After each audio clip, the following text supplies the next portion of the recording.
Bonjour! Aujourd'hui, on se plonge dans l'étude des variations des fonctions polynômes du troisième degré. Bonjour. Oui, et on va s'appuyer pour ça sur une fiche d'exercice corrigé très bien faite. Exactement. L'objectif, c'est de décortiquer ensemble la méthode proposée dans ces corrections, vraiment pas à pas.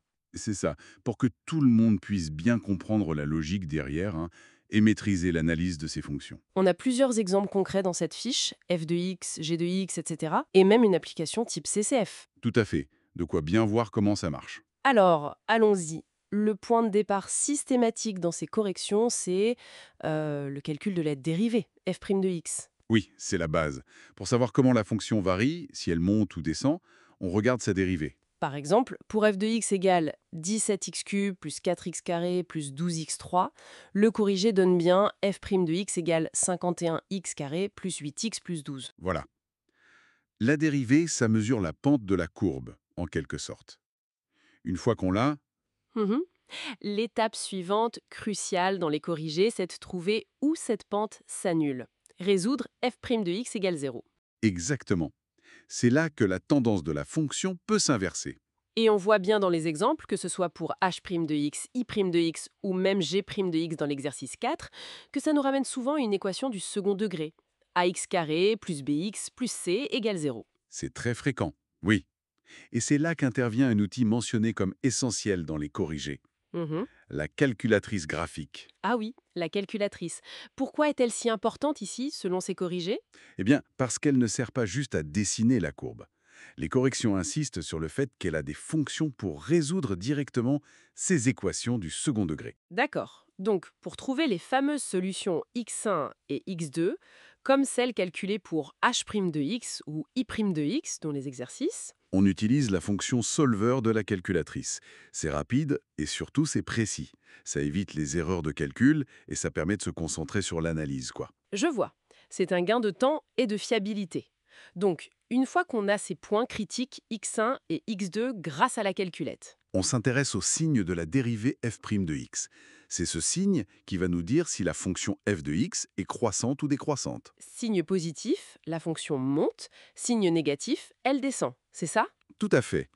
Et les corrigés montrent bien comment organiser ça dans un tableau de signes pour f' de x. Et ce tableau de signes permet ensuite de construire le tableau de variation de la fonction initiale, f de x, g de x. Exactement.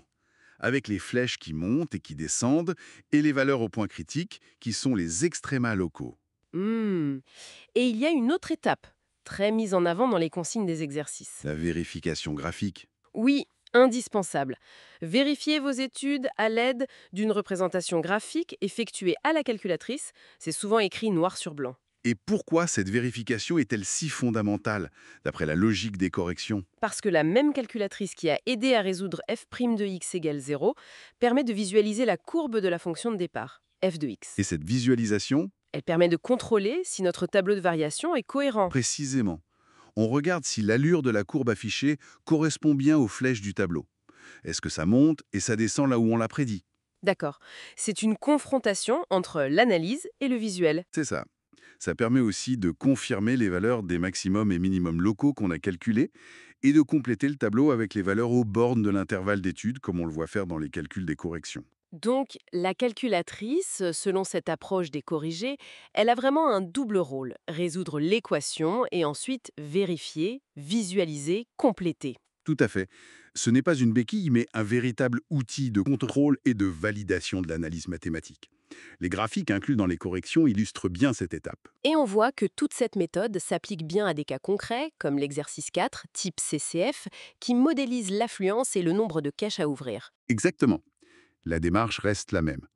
Dérivée, résolution de f' de x égale 0 avec l'aide de la calculatrice, étude du signe, tableau et impérativement la vérification graphique pour valider et compléter.